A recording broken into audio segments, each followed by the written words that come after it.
पाकिस्तान के जवान हमारे जवानों की बॉडियों में गोलियां मारने लगी तो बॉडियां ऐसे उछलती थी। उसने सामने वाले को मारा, उसकी बॉडी उछली। आपको कितनी गोलियां मारी थी उन्होंने? 17 बुलेट लगी। कितनी? 17 गोली मारी थी। सर से लेकर के पैर तक लहूलुहान था और नाक से खून की धार बह रही थी। उसको सीने में गोलियां लगती हैं, फेफड़ों से खून की फुहारें छूटती हुई मेरी गोद में आकर के लेट जाता है। बातचीत क्या होती थी? कई बार बातचीत होती थी पाकिस्तानी सैनिकों से जब आमने सामने हो जाते थे? अरे अगर मैं मर गया ना तो एक बार मेरे घर जाना, देखना यार वो क्या कर रहे हैं मेरे बच्चे। वॉर जब शुरू हुआ उस वक्त आप कहाँ थे? कैसे आपको पता चला कि बस हम युद्ध में जाना है? 28 मई को जब उन्होंने हमारा हेलीकॉप्टर गिरा दिया, MiG-21 गिराया, तब ये आभास और अब आसास हुआ यहाँ पर टेररिस्ट नहीं है। जाटों ने कभी झुकना नहीं सीखा है, गर्दनें कटा देते हैं लेकिन अपनी कौम को के ऊपर धब्बा नहीं लगाते। वो उन्होंने पीछे मुड़ करके नहीं देखा था कि यहाँ पर अकेला भी है। भाग गए? वो भाग गए, मैंने देखा है उनको भागते हुए।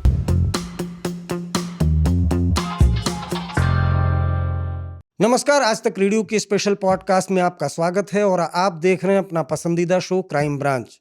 दोस्तों, इस शो में हम लोगों से मिलते हैं, बातें करते हैं, कहानियां सुनते हैं उनसे जिनका कभी न कभी किसी न किसी तरह से क्राइम से लेना देना रहा है। 19 साल की उम्र में हर कोई अपने भविष्य के बारे में सोचता है, अपने कैरियर के बारे में सोचता है, लेकिन 19 साल की उम्र में एक नौजवान दुश्मन के बंकरों पर चढ़ाई कर रहा था। गोलियों की बौछार हो रही थी, उसे कई गोलियां लगी, शरीर से खून बह रहा था, लेकिन वो दुश्मनों के दांत खट्टे कर रहा था। कई गोलियां लगने के बावजूद वो घायल था, फिर भी 5 से ज्यादा पाकिस्तानी सैनिकों को मौत के घाट उतारा। पहले तोलोलिंग पर कब्जा, उसके बाद टाइगर हिल पर कब्जा। हमारे साथ मौजूद हैं योगेंद्र यादव, जो कारगिल वॉर में लड़ाई लड़े थे और पाकिस्तान की सेना के दांत खट्टे किए थे। आपने कारगिल पर बनी मूवी LOC देखी होगी, उसमें जो मनोज वाजपेयी का किरदार निभाया था वो दरअसल योगेंद्र यादव का असल किरदार था। योगेंद्र यादव हमारे साथ मौजूद हैं, मैं इनका खुद भी बहुत बड़ा प्रशंसक रहा हूं। सर, सबसे पहले आपका बहुत स्वागत है। Thank you sir. मेरा सवाल यह है कि करगिल युद्ध की वो रात और आपने टाइगर हिल पर चढ़ाई की, उस पल आपके जहन में, आपके बटालियन के जहन में क्या चल रहा था? देखिए, वो और एक अलग तरह का दृश्य था और उस समय सिर्फ जो है एक मान, मर्यादा और प्रतिष्ठा जो हमारी सेना की है, देश की है, उसको कायम रखना है। किस तरह से कायम रखना है, बस वही भाव चल रहे थे और उसी भावों के अनुसार हमारे जो कमांडर्स थे अपने मिशन की कामयाबी के लिए, मिशन की जीत के लिए एक नई प्लानिंग, एक नया तरह का जो रणनीति तैयार कर रहे थे। उसी रणनीति के आधार के ऊपर हम जैसे जवान कार्रवाई कर रहे थे। अभी हमने देखा है कि अभी जो ऑपरेशन सिंदूर हुआ और वो 26 साल पहले ऑपरेशन कारगिल हुआ, उसमें अपने आज जब हम देखते हैं कितना बड़ा डिफरेंस है, क्योंकि आज नई नई तकनीकी आ रही है। नई नई तकनीकी आने से युद्ध के नए आयाम बदली हो रहे हैं। उस समय दुश्मन हाइट्स पर था, रात का टेम्परेचर -20 था, कोई ऐसे इक्विपमेंट और क्लोथिंग नहीं प्रोवाइड हो पाया क्योंकि अचानक से युद्ध था, कोई तैयारी का मौका नहीं मिला। लेकिन फिर भी हिंदुस्तान के सैनिक जोश, जुनून और जज्बा इसके साथ उन पहाड़ियों पर चढ़े भी, लड़े भी और दुश्मनों को मौत के घाट भी उतारा है। मुझे सौभाग्य मिला कि मैं 18 ग्रेनेडर के साथ पहले तोलोलिंग पहाड़ी फिर टाइगर हिल दोनों के ऊपर युद्ध लड़ने का मुझे सौभाग्य मिला और मेरी यूनिट का वो परम सौभाग्य रहा कि युद्ध की शुरुआत तोलोलिंग से शुरू हुई और जीत की शुरुआत भी तोलोलिंग पहाड़ी से शुरू हुई और युद्ध का एंडिंग टाइगर हिल की जीत के बाद हुआ। और टाइगर हिल ऐसी दुर्गम पहाड़ी जो 17,000 फीट ऊंची पहाड़ी थी, जिस पर चढ़ना, लड़ना बड़ा कठिन था, क्योंकि दुश्मन ज्यादा हाइट पर था तो ज्यादा दूर तक देख सकता था, ज्यादा दूर तक मार सकता था। तो उससे किस तरह से निपटा जाए कि हम अपनी मूवमेंट को छुपाएं और दुश्मन के नज़दीक से नज़दीक पहुंचने के बाद उनके ऊपर हमला कर सके, ताकि दुश्मन स्तब्ध रह जाए, वो सोच भी ना पाए कि इंडियन आर्मी यहाँ से भी चढ़ सकती है। तो उसी प्लानिंग को अमल में लाया गया।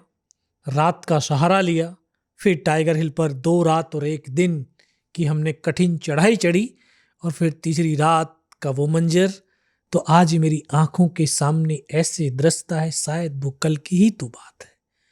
रस्सियों के सहारे चढ़ते चले जा रहे थे, अचानक से दुश्मन ने फायर खोल दिया। 21 जवानों की वो टीम का रास्ता कट ऑफ हुआ और केवल 7 जवान ऊपर चढ़ पाए।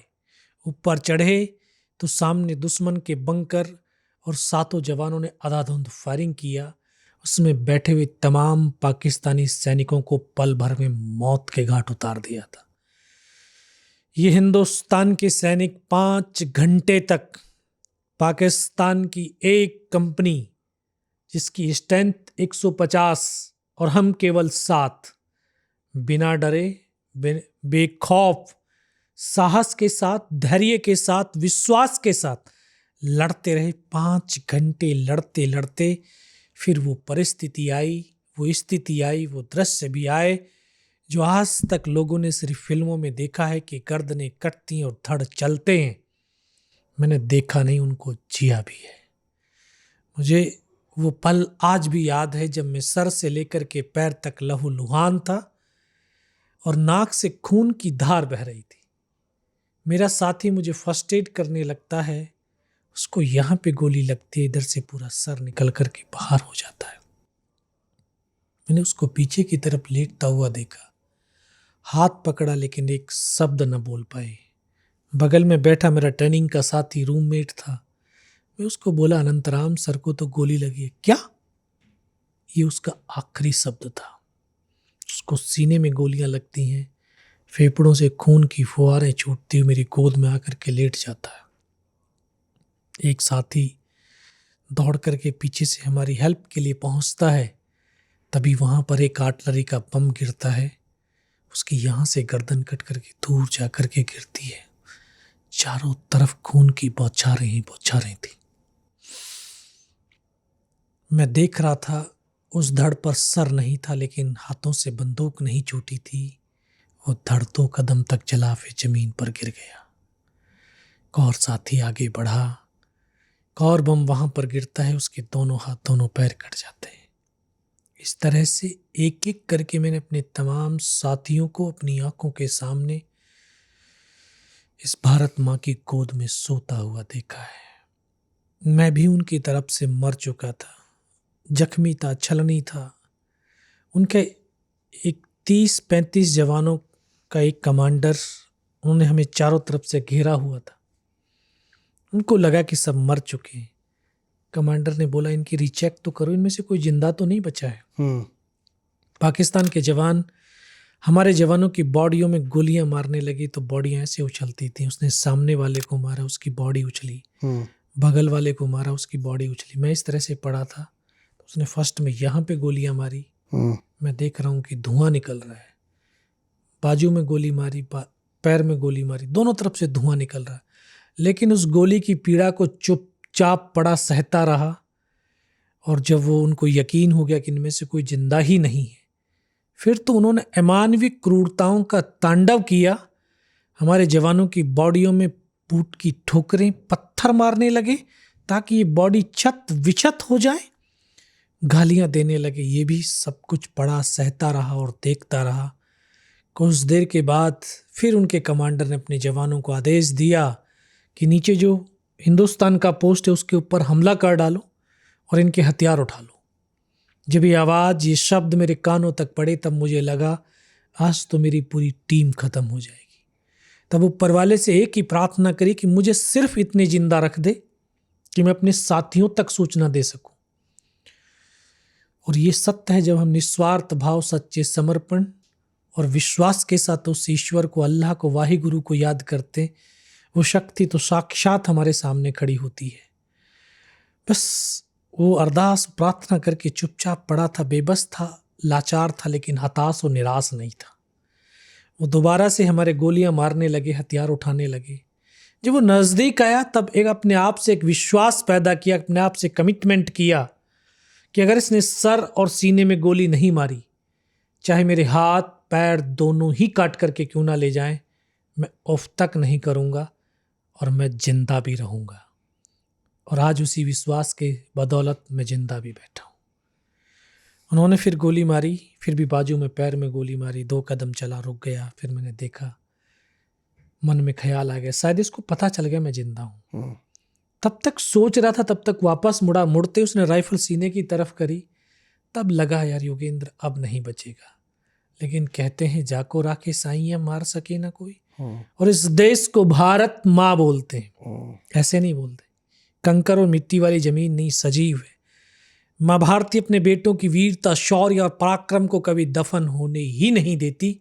किसी न किसी एक को जरूर माध्यम चुनती है। शायद इस माँ भारती ने मुझे वो माध्यम चुन लिया होगा। और तभी जब उसने गोली चलाई तो सीने की तरफ चलाई, यहाँ पे पर्स था, क्योंकि पूरी पैंट पहाड़ों पे चलते चलते फट गई थी। उस पर्स में भी 5-5 रुपए के कुछ सिक्के थे। शायद माँ भारती ने उन सिक्कों को इकट्ठा कर दिया होगा। जब गोली चली तो सिक्कों पे लगी और रिकोचिट हुई। उस गोली के धक्के से, फोर्स से, पावर से लगा मैं तो मर गया हूँ। पाकिस्तान का जवान आया होगा, उसने आकर के हथियार उठा करके जा रहा होगा, उसका पैर मेरे पैर से टकराया, तब मुझे चेतना आई, तब मुझे लगा यार मैं तो जिंदा हूँ। फिर ग्रेनेड से हमला किया, उसकी राइफल को उठाने की चेष्टा करी, लेकिन ये हाथ नहीं हिला। एक हाथ से राइफल उठाई और फिर उनके ऊपर प्रहार किया। घायल होने के बाद 5 को मारा। 5 मीटर तक लुढ़कता हुआ, फायर करता हुआ, खिसकता, रेंगता उनको वहां से खदेड़ा। और फिर उनको खदेड़ने के बाद फिर वापस लौटा।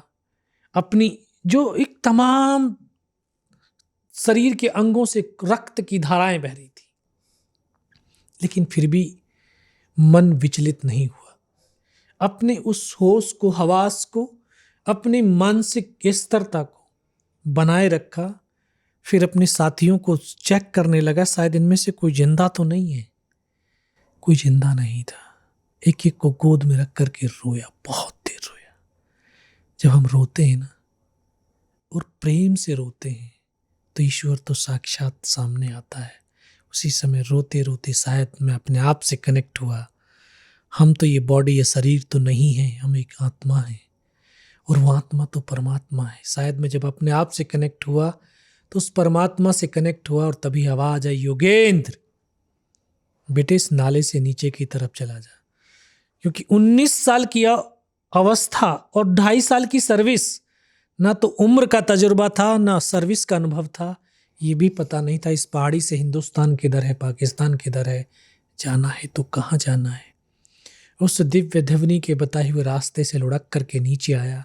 साथियों को इन्फॉर्म किया, कमांडिंग ऑफिसर को तमाम ऊपर की घटनाक्रम से अवगत कराया, सूचनाओं को बताया। उसके बाद फिर डॉक्टर ने कौन सा इंजेक्शन लगाया फिर नहीं पता। 3 दिन के बाद होश आया, देखा ऊपर पंखा चल रहा है, पता चला श्रीनगर हॉस्पिटल में हूँ। और वहीं पर मुझे पता चला उसी रात को दोबारा से उस पहाड़ी पर हिंदुस्तान की फौज ने हमला किया और बिना किसी कैजुअल्टी के टाइगर हिल टॉप के ऊपर विजय पताका फहराया। और टाइगर हिल की जीत कारगिल युद्ध का यू टर्न था, सीज़फायर हुआ। और आज हम 26 जुलाई को कारगिल विजय दिवस के रूप में मनाते हैं। जो वॉर चलता था कारगिल, आप लोग को तो पहले दुश्मन के पास जाना सबसे बड़ी चुनौती थी कि भाई पहाड़ी पे, वो तो पहाड़ी हैं, आपको पूर्व में दिख रहे हैं। बातचीत क्या होती थी? कई बार बातचीत होती थी पाकिस्तानी सैनिकों से जब आमने सामने हो जाते थे कि सीधा अटैक, कभी वार्तालाप, चैलेंज देना? कोई नहीं, गाली गलौच। वहाँ तो गाली गलौच होता है। तो वो अगर वो दिख गया तो वो गाली देते, हम भी गाली देते, गाली गलौच। वैसे वो कोई वार्तालाप नहीं होता है। क्योंकि वो एक अपने बदले की भावना का जुनून होता है। एक सैनिक का एक साथी के साथ एक माँ और बच्चे जैसा रिलेशन होता है। अगर माँ है और उसके बच्चे को किसी ने जख्मी कर दिया है तो माँ पागलों की तरह कितनी गालियां देती है, वो बदला लेने की भावना में दौड़ती है। तो वही सैनिक का भाव होता है कि वो उससे इतनी मोहब्बत, इतना प्रेम करता है कि जब उसका बदला लेने के लिए गाली गलौची जोश जुनून से भरा होता है, तो यही वार्तालाप होता है। आपको जब गोली लगी थी टाइगर हिल पे, तो आपको नीचे लेकर आया कौन?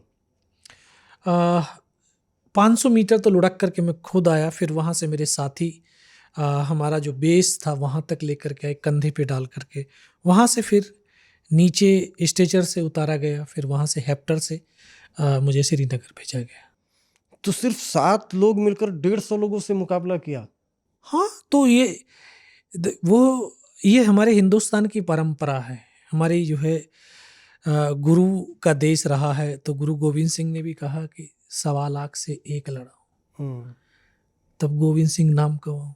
तो इतनी सामर्थ्य और शक्ति हमारे लहू में है, और फौज का सैनिक इतना ट्रेंड होता है कि वो अकेला 10 पर भारी होता है।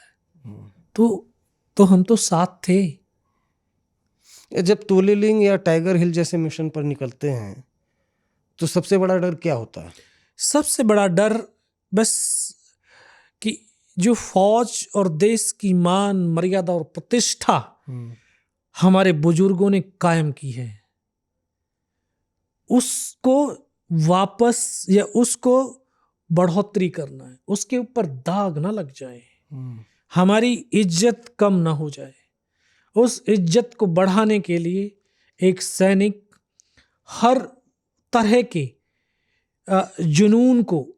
जुनून से भी और आगे अपनी सामर्थ्य से, शक्ति से आगे बढ़ कर के काम करने, क्योंकि पलटन में नाम नमक और निशान, इसी के लिए सैनिक लड़ता है और इसी के लिए सैनिक मरता है।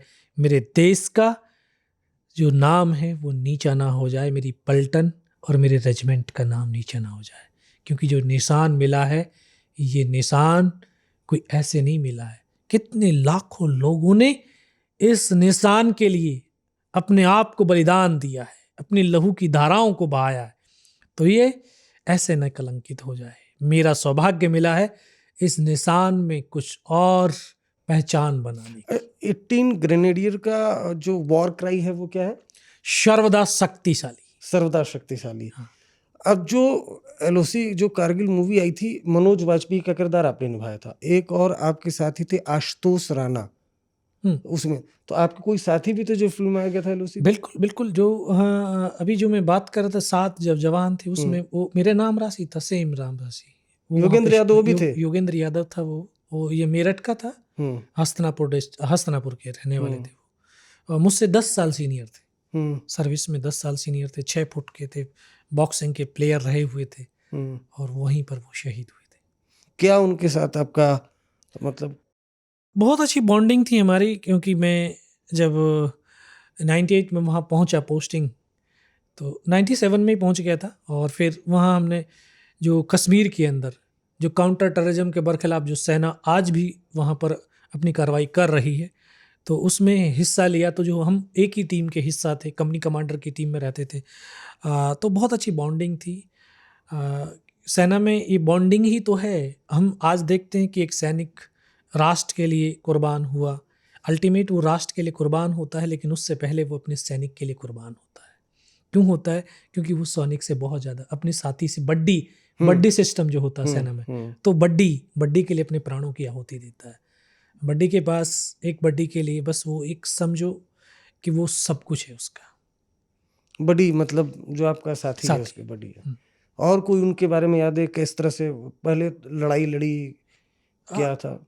बहुत सारी चीज़ें, क्योंकि देखिए फौज का जो जवान है बड़ा खुश मिजाज होता है।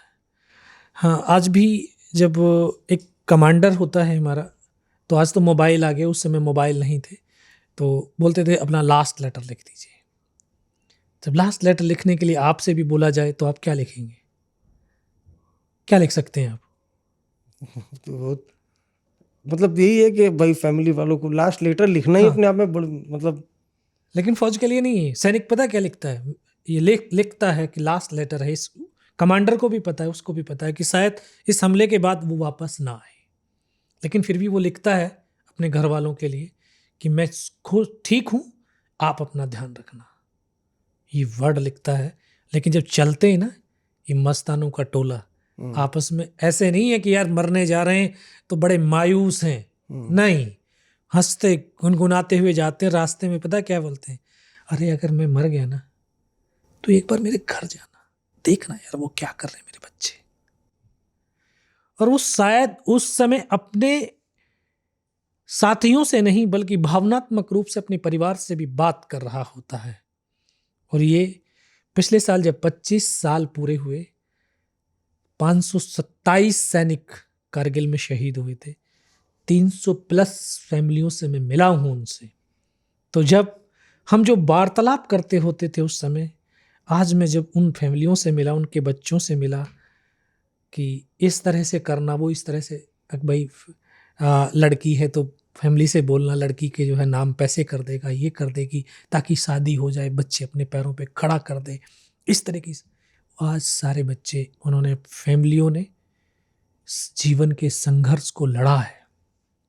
जिस समाज में एक जो विडोज है वो समाज से लड़ती है, उन्होंने 25 साल अपने जीवन के संघर्ष को लड़ा, लड़ करके वो हिम्मत से आज विश्वास की, आस की एक प्रतिमूर्ति खड़ी है और अपने बच्चों को पैरों पे खड़ा किया है। तो उनको देख करके एक बस वो याद आया यार, जब वो कह रहे थे तो इनसे भी बात कर रहे थे, शायद वो वार्तालाप चल रहा था। और आज इन्होंने अपने उस पति की, उस योद्धा की उस बात को सत्यार्थ कर दिया, चरित्रार्थ कर दिया। इससे बड़ा और क्या होगा। मतलब जो करगिल वॉर था उसमें, मतलब जो सेना के जवान थे उनको मालूम था कि हम ऐसी लड़ाई लड़ने जा रहे हैं जिसमें बचना नामुमकिन है। मतलब दुश्मन चूंकि हाइट पर है, तो ये था लोगों के मन में कि ये लड़ाई बहुत टफ है, इसमें कैजुअलिटीज ज्यादा होगी। ये आप लोगों को पता था या पहले बताया गया या ऐसा कुछ? देखिए, जो ट्रेनिंग होती है ना, ट्रेनिंग में फौज में भर्ती क्यों हुए? फौज में बलिदान के लिए भर्ती हुए। अगर जरूरत पड़ेगी तो बलिदान देना होगा, ठीक है। और ये परंपरा रही है इस राष्ट्र की। ये युद्ध आज नहीं लड़े जा रहे, ये तो महाभारत काल से युद्ध लड़ती हुई धरती आ रही है। और ये बड़ा गर्व होता है हमें कि हम इस भारत माँ के बेटे और बेटियां हैं। इस भारत माँ ने जब भी एक शीश मांगा है तो लाखों शीश हमारे बेटे और बेटियों ने कुर्बान किए हैं।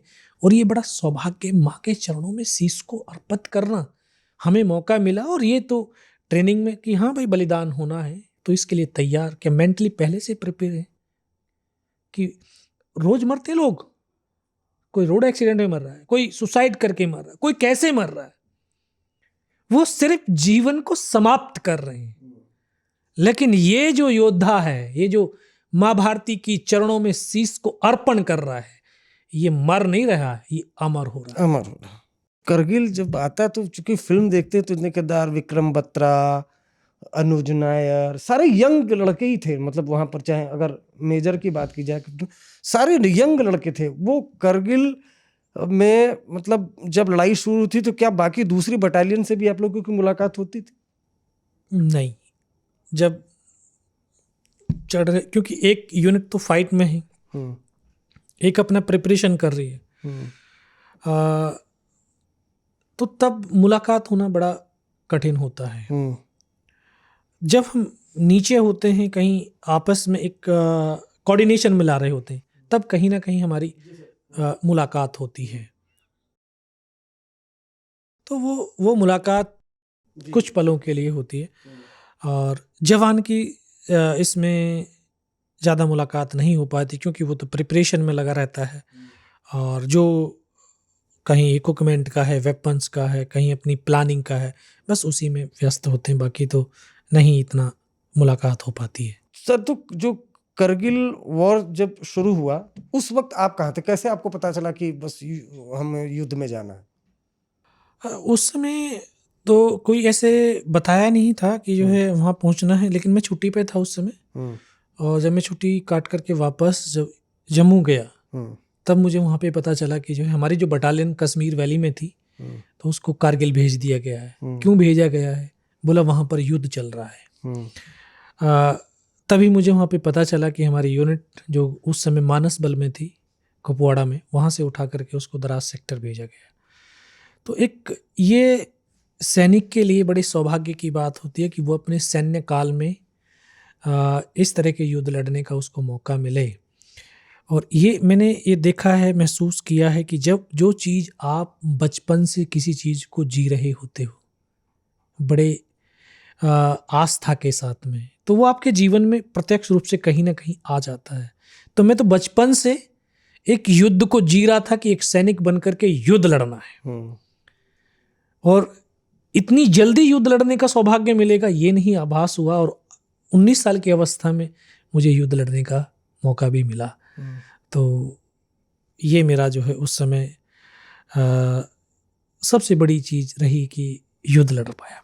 तोलोलिंग पे जब आप तोलोलिंग की जो पहाड़ी चढ़ रहे तोलोलिंग पर कब्जा कैसे किया, वो युद्ध के बारे में आप कुछ बताएं। बिल्कुल, जो क्योंकि हमें सबसे पहले तोलोलिंग पहाड़ी पर युद्ध लड़ने का मौका दिया गया, क्योंकि वही टास्क था। वो पहाड़ी नेशनल हाईवे श्रीनगर टू ले, उससे बिल्कुल सटी हुई पहाड़ी है, और वही एक लाइफलाइन थी। उस पर बैठे हुए पाकिस्तान के सैनिकों ने उस नेशनल हाईवे पर लगातार गोलाबारी कर रहे थे, जिससे कि हमारे लॉजिस्टिक सपोर्ट आगे नहीं पहुंच पा रहा था। तो उस पहाड़ी को लेना एक बड़ा सैन्य दृष्टि से बहुत महत्वपूर्ण था। 16 ग्रेनेडियर हमारी पहले से वहाँ पर थी, लेकिन वो सक्सेस नहीं हो पा रही थी। तो तब हमारी यूनिट को वो टास्क मिला। तो battalion commander colonel Kushal Chand Thakur, उन्होंने रणनीति बनाई, और उस रणनीति के तहत फिर हमने वहाँ पर लड़ाई लड़नी शुरू करी। और ये भी एक है कि जब हम सही इन्फॉर्मेशन हमें मिलती है तो उस इन्फॉर्मेशन के आधार के ऊपर प्लानिंग की जाती है। जो वहाँ पे शुरुआती इन्फॉर्मेशन थी वो थी टेररिस्ट हैं, यही तो वही टेररिस्ट हैं। तो उस समय क्योंकि हमारा ये सच है कि इंटेलिजेंस फेल था, जो इन्फॉर्मेशन सही नहीं मिल पा रही। लेकिन 28 मई को जब उन्होंने हमारा हेलीकॉप्टर गिरा दिया, जिसमें अजय आहूजा जी और ये थे, और मिग 21 गिराया, तब ये आभास और आसास हुआ यहाँ पर टेररिस्ट नहीं है, यहाँ पर रेगुलर आर्मी है। कि टेररिस्ट के पास गाइडेड मिसाइल कहाँ से आई। फिर एक सैन्य दृष्टि से युद्ध की नीति बनी, और फिर उस युद्ध की दृष्टि से नीतियों से वहाँ पर आर्टिलरी डिप्लॉयड हुई। आर्टिलरी के तहत फिर 12 जून को पहली सफलता के रूप में हिंदुस्तान की फौज ने उस तोलोलिंग पहाड़ी पर तिरंगा फहराया था। तो आप चढ़ाई चढ़ी थी आपने? चढ़ाई 22 दिन लड़ाई लड़ी थी, और 22 दिन में हमने 2 ऑफिसर, 2 जूनियर कमीशन ऑफिसर, 21 जवान, तो 18 ग्रेनेडियर ने खोए थे। और सेकंड राजरिफ उस समय वहाँ पर हमारे सपोर्टिंग के लिए आए, उनके 4 ऑफिसर और 16 जवान शहीद हुए। इतने जवानों की कुर्बानी के बाद वो तोलोलिंग पहाड़ हमें मिला वापस। आज लोग बोलते हैं हम कारगिल जा रहे हैं, कारगिल नहीं है, वो 527 आत्माओं का वो धाम है। तो इसलिए मैं उसको कारगिल धाम कहता हूँ, क्योंकि हर उस पहाड़ की, उस पत्थर के ऊपर एक हिंदुस्तान के सैनिक का रक्त है, और वो रक्त नहीं, वो इस देश की अस्मिता है, अखंडता है, और वो शौर्य और बहादुरी का प्रतीक है, जिसने उन पत्थरों पर अपने लहू से अपने इतिहास और हिंदुस्तान की दास्तानों को लिखा है। यंग लड़के थे सारे, मेट्रोपॉलिटन शहर के, दिल्ली के, इसके जो मेजर रैंक के थे। वो उस मतलब क्या जज्बा होता है, जैसे सामने अगर दुश्मन है, क्या ऐसा, या कंपनी कमांडर या जो लीड करता है वो क्या ऐसा करता है कि जो सैनिक है वो एकदम अटैक की मुद्रा में, वो रियल फीलिंग क्या होती है जब सामने दुश्मन? देखिए, एक टीम कमांडर या कंपनी कमांडर या बटालियन कमांडर, जब कमांडर का मतलब कमांड करना ही नहीं होता है, लीड करना ही नहीं होता है, अपने साथियों को के अंदर वो जोश और जुनून भी पैदा करना होता है। क्योंकि आज जो लीडर्स का मतलब समझते हैं लोग, जो है पॉलिटिकल लीडर समझते हैं, ठीक है, जिसमें भीड़ उसके पीछे पीछे चलती है। लेकिन वहाँ भीड़ नहीं चलानी है, वहाँ आगे वाला जवान चल रहा है, उसकी अगर पैर उड़ जाता है, पीछे वाला जवान को डर लगता है, घबरा जाता हूँ। उस समय उस लीडर की जो वास्तविक स्किल है तब वो काम आती है। तो फिर वो धर्म, जाति और क्षेत्र का सहारा लेता है। अरे जाट है ना, जाटों ने कभी झुकना नहीं सीखा है। गर्दनें कटा देते हैं लेकिन अपनी कौम को के ऊपर धब्बा नहीं लगाते। तेरी माँ ने तुझे जन्म दिया ना, छाती का जो दूध पिलाया है वो इसलिए नहीं कि तू जाट का कायर बेटा है, तू बहादुर बेटा है, तू सिख है। अरे सिखों ने पगड़ी को नीचे नहीं रखा, सिखों ने तो अपनी पगड़ियों को दीवारों में चिनवा दिया है। अरे तू यदुवंशी है, तू उस कौम का है, अरे जिसमें कृष्ण ने बांसुरी भी बजाई तो सुदर्शन चक्र भी चलाया है, जिसने बैटल ऑफ रजांगला में 120 में से 114 ने उस चाइनीज सैनिकों को मौत के घाट उतारा है। अरे वो योद्धा हो, वो कौम है, तो वो कौम, वो धर्म, वो क्षेत्र, वो आग उबलते हैं। और वही एक लीडर अपने कम्युनिकेशन, जो उसका इफेक्टिव कम्युनिकेशन है, उसके अंदर वो उबाल पैदा कर देता है। फिर वो देखता ही नहीं है कि यार यहाँ पर सुरंग है, यहाँ पर बारूद है, या आगे से गोली आ रही है, बस तो वो चलता जाता है और आगे बढ़ता जाता है। वो आपने देखा होगा वहां पर, वो जब मैंने वो देखा वॉर है, वो मैंने देखा है, तभी मैं बता पा रहा हूँ कि मैंने देखा है कि आगे वाले का पैर उड़ जाता है, पिछले वाला घबराता है। टीम का उसको लेकर के चलना है, आगे बढ़ना है, क्योंकि टीम हमें जो है भाई आगे बढ़ाती है। टीम वर्क है और लीडर का काम है अपनी टीम को साथ लेकर के चलना। यही एक मिलिट्री लीडर और बाकी लीडर्स में फर्क होता है, क्योंकि हम जो हमारे अनुकूल होता है तो उसमें तो हम सब कुछ कर लेते हैं भाई, सुविधाएं हैं, संसाधन हैं। और जब सुविधाएं नहीं, संसाधन नहीं है, उनका सबका अभाव है, लेकिन फिर भी लक्ष्य को जीतना, ये इंडियन आर्मी का ही बस एक काम हो सकता है। इंडियन आर्मी बिना संसाधनों के अभाव में भी हम अपने लक्ष्य को पूर्ण कर पाते हैं। क्यों? क्योंकि टीम के अंदर जो एकता है, विश्वास है, शक्ति है, शौर्य है, वो कूट कूट करके भरा होता है और एक दूसरे के लिए मरने को तैयार होता है। जो आपको बताया गया कि आपको मरणोपरांत परमवीर चक्र मिलने वाला है, तो उस वक्त क्या महसूस हुआ था? हाँ, मैं उस समय बेस हॉस्पिटल दिल्ली कैंट में था, तो हमने भी जो आज एबीपी न्यूज है, शायद उस समय स्टार न्यूज हुआ करता था, तो उसकी 8:45 की सूचना खबरें हमने भी पढ़ी। हॉस्पिटल में देखिए कि भाई कारगिल युद्ध के दौरान 4 परमवीर चक्र दिए जा रहे हैं, जिसमें से एक ग्रेनेडियर योगेंद्र सिंह यादव, 18 ग्रेनेडियर मरणोपरांत। तो मुझे लगा कि शायद मेरे साथी को है। हमने बड़ा जश्न भी मनाया, लेकिन रात को 12 बजे से फ़ोन शुरू हुए, क्योंकि कहीं ना कहीं मिनिस्ट्री ऑफ डिफेंस के अंदर एक गलत मरणोपरांत की सूचना दे दी गई। सुबह 4 बजे उनको ये पता चला कि क्योंकि एक नाम के हजारों व्यक्ति हैं, लेकिन आर्मी नंबर का एक ही होगा। तो बोला जब उस आर्मी नंबर से ढूंढा गया, यार अगर इसको मरणोपरांत है तो इसकी बॉडी कहाँ है? तो उनको सुबह 4 बजे पता चला तो जिंदा है बेस हॉस्पिटल में। फिर तब 15 अगस्त सुबह 9 बजे के आसपास chief of army staff general VP Malik वो मिलने के लिए आए और उन्होंने इस चीज़ की जो है घोषणा भी की थी, बताया भी था कि परमवीर चक्र आपको दिया जा रहा है। जी। आपके जो साथी थे जब वॉर चली जिसमें वो मारे गए, उनकी याद आती है तो क्या भाव आता है तन मन में? दुख होता है कि जो साथी थे, साथ में लड़ रहे थे, आज वो जिंदा होते तो वो भी अपने परिवार को, अपने जो जिस तरह के हम सुख भोग रहे हैं वो भी सुख भोग सकते थे। लेकिन कहते हैं वीर भोग्या वसुंधरा, ठीक है। वीर हमेशा अगर वीर गति को प्राप्त होता है तो वो स्वर्ग में सुख भोगता है और वो जीतता है तो धरती का सुख भोगता है।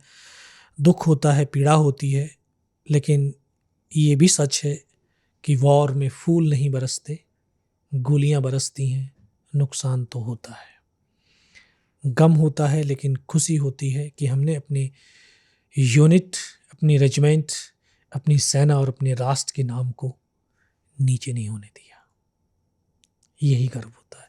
और उस दुख और पीड़ा से उभरने का सिर्फ एक ही है, आध्यात्म। कि हम जितने अपने आध्यात्म से अपने आप को जोड़ते जाएंगे, उतना ही हमारे अंदर उस वास्तविकता का पता चलता जाएगा कि हम इस धरती पर आए हैं तो क्यों आए हैं। आज नहीं तो कल मृत्यु तो होनी है, वो तो निश्चित है। लेकिन हम ये शरीर नष्ट होना है क्यों, किसके ऊपर करने? राष्ट्र के ऊपर करो। अगर राष्ट्र के ऊपर करते हैं तो माँ बाप को भी गर्व होता है और इस राष्ट्र को भी गर्व होता है कि यहाँ तो आप लोग लड़ रहे हैं और हमारे यहाँ जो राष्ट्र में यहाँ बैठते हैं इंस्टाग्राम फेसबुक चलाते हुए, वो अपनी ही सेना पे सवाल उठाने लगते हैं, कितने हेलीकॉप्टर गिर गए, कितने जहाज गिर गए। भाई युद्ध में तो, मैं बता रहा हूँ, युद्ध में फूल नहीं बरसते हैं, युद्ध में तो गोलियां बरसती हैं, गोले बरसते हैं। तो गोले और गोलियां नुकसान तो पहुंचाएंगी, नुकसान तो होगा। और हम ये बैठ कर के कह देना बड़ा आसान होता है। और अगर आपको सच में कुछ देखने का और इसको जानने की बड़ी जिज्ञासा, लालसा है, तो आइए सेना में भर्ती होइए और जा कर के देखिए उन पहाड़ों में रह कर के, उन जंगलों में रह कर के, जहाँ दूर दूर तक आपको कोई इंसान ना दिखाई दे। उन जंगली जानवरों के बीच रह कर के देखिए, उन वीरान पहाड़ों पर रह कर के देखिए, तब आपको आभास और एहसास होगा तो एक सेना के कार्यों के बारे में। सेना अपने कार्यों को हमेशा अंजाम देती है, क्योंकि सेना के यहाँ कंधे पे जो निशान होता है वो निशान कोई मामूली नहीं है। वो 145 करोड़ हिंदुस्तानियों का वो विश्वास, वो निशान है। और जब वो जग रहा होता है तो देश चैन से सो रहा होता है। ये इंडियन आर्मी और पाकिस्तान आर्मी में क्या फर्क देखा आपने? क्या बहुत फर्क है, बहुत फर्क है। अभी आपने जस्ट देखा होगा, है ना, अभी सिंदूर के अंदर, है ना, तो उनका जो वो होता है ना, एक काउंटर अटैक करते हैं। जैसे अभी इन्होंने क्या किया था, ड्रोन वारफेयर, ड्रोन जम्मू से लेकर के गुजरात तक पूरा ड्रोन। जब उनके धड़ाधड़ ड्रोन गिरने लगे तो उनकी जो फोर्स टूटने लगी तो फिर वो घुटनों के बल आ गए, भागने लगे। हमने तो देखा, बीएसएफ ने एक वीडियो रिलीज किया था, उसमें पाकिस्तान रेंजर भाग रहे थे। तो ऐसे ही होता है। तो वहां पर भी उनका जो एक वो फोर्स करते हैं, वो फोर्स टूट गया। अरे मैं जब अकेला था, उन्होंने जो मूवमेंट बनाया था, मूवमेंट हमने तोड़ दिया। उसके टूटते ही वो उन्होंने पीछे मुड़ करके नहीं देखा था कि यहाँ पर अकेला भी है ये, भाग गए। वो भाग गए। मैंने देखा है उनको भागते हुए। अरे वो अपने बड़ी बड़ी गनों को छोड़ करके भाग रहे हैं, उनका लंगर चल रहा था उसको छोड़ करके भाग रहे हैं। तो ये फर्क है, क्योंकि हिंदुस्तान की सेना में अगर 10 आदमी की टीम है, उसमें 9 खत्म हो जाएंगे तो 10वां भी अपने साथियों के साथ उसी जमी पर शहीद होगा, उसके पैर पीछे की तरफ नहीं आएंगे। लेकिन पाकिस्तान और दूसरे देश की सेनाओं में ये फर्क है कि 10 में से 3 मर गए तो 7 भाग जाते हैं। उनको अपनी जान की प्यारी होती है, यहाँ हमें अपनी शान प्यारी होती है। तो मैं एक बार फिर उस तरफ चलना चाहूँगा कि जब आप उस टाइगर हिल पे चढ़े और आप 7 लोग थे, 150 पाकिस्तानी थे, आपको कितनी गोलियां मारी थी उन्होंने? 17 बुलेट लगे। कितनी? 17 गोली मारी थी। 17 गोली लगी हुई। ये पूरा हाथ, यहाँ से हड्डी नहीं है, इसमें दोबारा हड्डी डाली है। ये यहाँ से है, ये पूरा मसल्स फटा हुआ है। एक यहाँ पे मारी थी जो बताया था, वो यहाँ से रिकोचिट हो गया। 17 गोली लगने के बाद फिर बंदूक उठ पाया था? मतलब हाँ, क्यों नहीं, एक हाथ था है ना, एक हाथ तो काम कर रहा था ना। 19 साल की उम्र रही होगी इस वक्त। हाँ। 19 साल में यहाँ लोग पिज्जा और गर्लफ्रेंड घुमाते हैं। हाँ, तो ये हमारे शिक्षा और संस्कार की बात है कि हमने उनको बच्चों को संस्कार क्या दिए, उनके अंदर भाव क्या पैदा किए। अगर हमने उनके अंदर मोबाइल चलाने का, पिज्जा खिलाने का भाव दिया तो वो तो पिज्जा और मोबाइल ही चलाएंगे। नहीं, खैर वो गलत भी नहीं है, लेकिन मैं सिर्फ ये कहना चाह रहा हूँ कि 19 साल की उम्र में युद्ध लड़ना और इतना टफ, ये तो बहुत मुश्किल था। कारगिल तो वॉर, मैं खुद कश्मीर गया, मैंने जाकर 21 दिन रहा, मैंने देखा कि इतनी ऊंची ऊंची पहाड़ियां हैं। वो तो कश्मीर में ऊंची पहाड़ियां, कारगिल तो और भी ज्यादा। कारगिल में, यहाँ कश्मीर में तो आपको पेड़ पौधे मिलेंगे, वहां पर आपको एक भी पेड़ पौधे नहीं है। वहाँ पूरी नंगी पहाड़ियाँ, बर्फ वाली पहाड़ियाँ, ऑक्सीजन नहीं होती है। जब ऑक्सीजन की भी कमी होती है, उस हालात में हमें चढ़ना होता है, लड़ना होता है। लोगों ने बड़े सवाल उठाए, बोले आपने बीपीजे क्यों नहीं पहना, बुलेट प्रूफ जैकेट क्यों नहीं पहनी थी। उसको ये पता नहीं है कि बुलेट प्रूफ जैकेट जब पहन करके जो चलना होता है ना, तो वो प्लेट कहाँ लगती है, ऐसे कस जाती है तो छाती से सांस लेना बड़ा मुश्किल होता है। जहां ऑक्सीजन नहीं है वहां चलना कैसे। तुम बुलेट प्रूफ लगा करके चल सकते हो। वहां बुलेट प्रूफ की बात करने वाले जो, क्योंकि जिसने पहना नहीं है, किया नहीं है, वो कुछ भी बोल सकता है। अरे कुछ भी तो देखिए ना आप, ऑपरेशन सिंदूर में ही अब कई जितने मुद्दे ग्राउंड पर जाकर कोई रियलिटी। अब कल पाकिस्तान का डोजियर आया, जो इंडियन आर्मी ने, इंडियन आर्म फोर्सेस ने जो बताया, हमने तो कम बताया, पाकिस्तान की डोजियर ने तो पोल खोल दी, खुद ही बता दिया कि इतनी जगह पे अटैक हुआ है पर। तो कुछ ऐसे लोग होते हैं किरदार, लेकिन जब एक्चुअल में जो सैनिक लड़ता है उसको पता होता है। अगर उसको लगता है कि मुझे बुलेट प्रूफ जैकेट मेरे लिए भारी होगा, इससे मुझे आसानी होगी, विदाउट बुलेट प्रूफ जाके दुश्मन तक वो जाएगा, वो बुलेट प्रूफ उतार देगा। सर बुलेट प्रूफ जैकेट जो है यहाँ पहनी जाती हैं, जो पीस टाइम में पहनी जाती हैं, CICT में पहनी जाती हैं। ऐसी हाईएल्टी इलाकों के अंदर बुलेट प्रूफ जैकेट पहन करके सांस नहीं ले पाएंगे, वहाँ चला नहीं पाएंगे।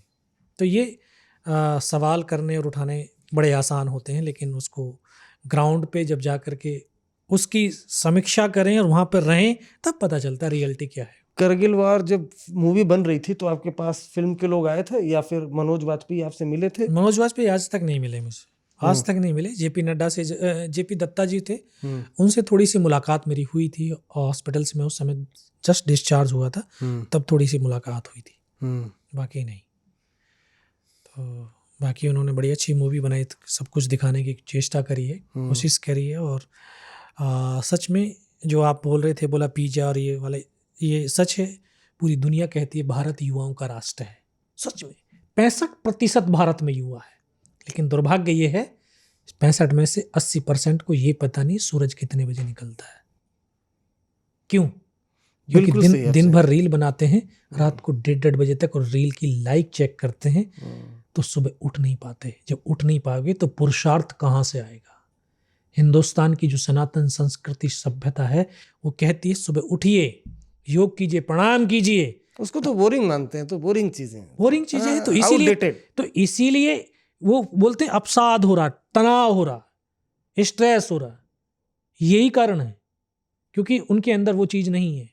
और मैं तो आज की जो मॉडर्न माँ हैं, मैं उनसे भी कहना, क्योंकि मैंने भी और आपने भी जो है महाभारत देखी ना, महाभारत में हमने एक पात्र का सुना था किरदार, बोला अभिमन्यु, जिसने माँ के गर्भ में अपनी जो है चक्रव्यूह को तोड़ने की शिक्षा ग्रहण करी थी। मुझे साथ मैं कह रहा हूं कि मुझे लगा था शायद किसी कवि की एक कल्पना है कि इस तरह से जो है कल्पना करके लिखा होगा, लेकिन आज की माँओं ने सत्यार्थ और चरित्रार्थ कर दिया है। आज की माँ बड़ी गर्व से कहती है मेरा 1.5 साल का बच्चा है, मोबाइल ऐसे ऐसे चला लेता है। क्यों? क्योंकि गर्भावस्था में उसने मोबाइल चलाना तो सिखाया। तो जो संस्कार आप अपने बच्चों को गर्भ में दे रहे हो, तो वही तो आप, आज बच्चा रो रहा है, छोटा सा बच्चा है, उसको मोबाइल दे देते, खाना खिला, मोबाइल, अरे वो खाना क्या खा रहा है, ये देखो ना जरा। हम अपनी जनरेशन को, इस राष्ट्र को कहाँ लेके जा रहे हैं, अपनी संस्कृति को क्यों छोड़ते जा रहे हैं। जिस दिन आप संस्कृति से जुड़ते जाओगे, उस दिन आपको सच में इस धरती पर मानव जीवन का आभास और एहसास होगा, चरितार्थ होगा। 84 लाख योनियों के बाद मनुष्य का शरीर मिला है, और इस भारत माँ के गर्भ से मिला है। तो इससे बड़ा कोई पुण्यार्थ नहीं हो सकता। शायद पिछले 100 जन्म किए होंगे, पुण्य किए होंगे, तब जाकर के जीवन हमें इस धरती पर मिला। क्योंकि ये धरती जप की, तप की, ज्ञान की, विज्ञान की, पुरुषार्थ की, परमार्थ की, वीरों की, वीरांगनाओं की धरती। ऐसी धरती पर हम जीवन जी रहे हैं। और ये जो रील करने वाले हैं, यही सबसे ज्यादा कुछ एक्शन हो जाता है, उस पर सवाल भी खड़े करते हैं। करना कराना कुछ नहीं है, बस सवाल खड़े करना। सवाल खड़े करना, क्योंकि रील से प्रसिद्धि चाहते हैं। रील से कोई प्रसिद्धि नहीं मिलती है। रील वालों को देख लो, अभी जासूसी करते घूम रहे हैं। एकदम सही पकड़ा आपने, बिल्कुल सही पकड़ा आपने। बिल्कुल, अभी आज ही अरेस्ट हुआ है जसवीर, पंजाब में, ज्योति मल्होत्रा। तो ये जो है ना, ये गलत चीजों के जो शौक है ना, ये एक गलत रास्तों पर ले जाते हैं। तो ये रील वाले ही तो जो है गद्दार होते हैं देश की, क्योंकि इसी से पहचान, अरे सत्कर्म से चलोगे ना, पहचान बनने में थोड़ा टाइम लगेगा, लेकिन वो स्थायी होगी। तुम गलत रास्तों का इस्तेमाल करोगे, प्रसिद्धि तो जल्दी मिल जाएगी लेकिन वो जल्दी नहीं, बिल्कुल। देखिए, एक सैनिक की ये भावनाएं हैं जिसने 17 गोलियां खाई और 17 गोली लगी थी, उसके बावजूद भी पलट के 5 पाकिस्तानी सैनिकों को मारा और जिसका नतीजा ये हुआ कि बाकी सैनिक वहां पोस्ट छोड़कर भाग गए। बिल्कुल टेक्नोलॉजी का इस्तेमाल करना चाहिए, टेक्नोलॉजी के साथ जीना चाहिए, मोबाइल भी, सब कुछ जीवन में जरूरी है, लेकिन देश की सेना पर गर्व करना चाहिए। और जब बात देश की आए तो फिर बलिदान देने की भावना भी होनी चाहिए। ये सबसे ज्यादा जरूरी है। योगेश जी, आप हमारे इस शो में आए, आपका बहुत शुक्रिया। जैसा मैंने आपको बताया था कि मैं आपका प्रशंसक भी था, और प्लस दूसरी चीज ये है कि आपने जो मैसेजिंग दी है वो मैसेजिंग भी बहुत जरूरी थी, जो हमारे देश के नौजवानों को जानी चाहिए, क्योंकि अभी ऑपरेशन सिंदूर हुआ और बहुत से लोग नहीं, मैंने तो मतलब अब वॉर क्या होता है, ये वॉर ही था जो मैंने कवर किया। तो मैंने खुद वहाँ, जब मैं कश्मीर में था तो फर्स्ट डे जब जिस ड्रोन की बात कर रहे थे, तो मैं श्रीनगर में था तो ड्रोन आया, तो पहले दिन तो हमें थोड़ा डर लगा, लेकिन उसके बाद फिर नहीं डर लगा। हमें लगा हम भी अब सैनिक ही हैं, क्योंकि जो आपने बताया कि जिस तरह से डिप्लॉयमेंट भी हमने देखा कि जंगलों में सीआरपीएफ के जवान हैं, फिर उसके ऊपर गए, कुपवाड़ा भी मैं गया था, तो वहाँ पर जो सेना के और सारे यंग, जो जोश, जो जज्बा था, वो मैंने एकदम हाई देखा वहाँ पर। तब मुझे पता चला कि कैसे पाकिस्तानी जो सैनिक हैं उनके दांत खट्टे होते हैं। वो आधे तो जोश जज्बे के साथ ही वो। बिल्कुल, यही तो है कि आपका जोश, जुनून, जज्बा जब ऊंचा रहेगा तो दुश्मन के मनोबल अपने आप टूटने शुरू हो जाएंगे। आप शो में आए हमारे, आपका बहुत बहुत शुक्रिया। ये शो आपको कैसा लगा कमेंट जरूर करिएगा। साथ ही साथ कुछ गुड न्यूज़ भी है। ये योगेंद्र जी आप आए हैं तो हम आपको ये भी बता दें कि देखिए, हमने ये जो पॉडकास्ट है ये भी शुरू किया था और इसको एक 37 एपिसोड हुए हैं, लेकिन जब मैं कश्मीर में था तब एक अवार्ड हमारे इस पॉडकास्ट को मुंबई में मिला, और अभी यानी 1 महीने में 2 अवार्ड हमें मुंबई में मिल गए हैं। अंकित जो हमारे प्रोड्यूसर है वो यहाँ पर आएंगे, जो हमारे साथ दर्शक हैं जुड़े हुए। अंकित, आप खुद भी आ जाओ, ये हमारे प्रोड्यूसर हैं, हम इनको दिखाना चाहते हैं ये 2 अवार्ड जो कि आप हमारे इस शो को देख रहे हैं, सराह रहे हैं। आपके कमेंट्स भी ढेर सारे आ रहे हैं, वो कमेंट्स भी हम पढ़ेंगे, क्योंकि मैं गया था सर वहाँ पर जम्मू कश्मीर में, तो OGW की बात आती है। मतलब हमने वो OGW को पकड़ा, उसका इंटरव्यू किया, क्योंकि OGW क्या है ये देश को बताना जरूरी है। तो ये हमारे अंकित है, ये प्रोड्यूसर है। ये अवार्ड मिला है बेस्ट पॉडकास्ट का हमें मुंबई में। दूसरा ये अवार्ड है, क्या है अंकित ये बताइए? ये है जो है एक्सचेंज फॉर मीडिया की तरफ से गोल्डन माइक अवार्ड मिला है, और ये इंडिया ऑडियो समिट अवार्ड है, इसमें हमें मिला। तो ये 2 अवार्ड, ये अवार्ड हमारे इस शो को मिला है क्राइम ब्रांच को, लेकिन ये जो अवार्ड है ये आपका अवार्ड है। आप इस शो को देख रहे हैं, सराह रहे हैं, आपका बहुत बहुत शुक्रिया। इसी तरह से ये शो देखते रहिए। धन्यवाद।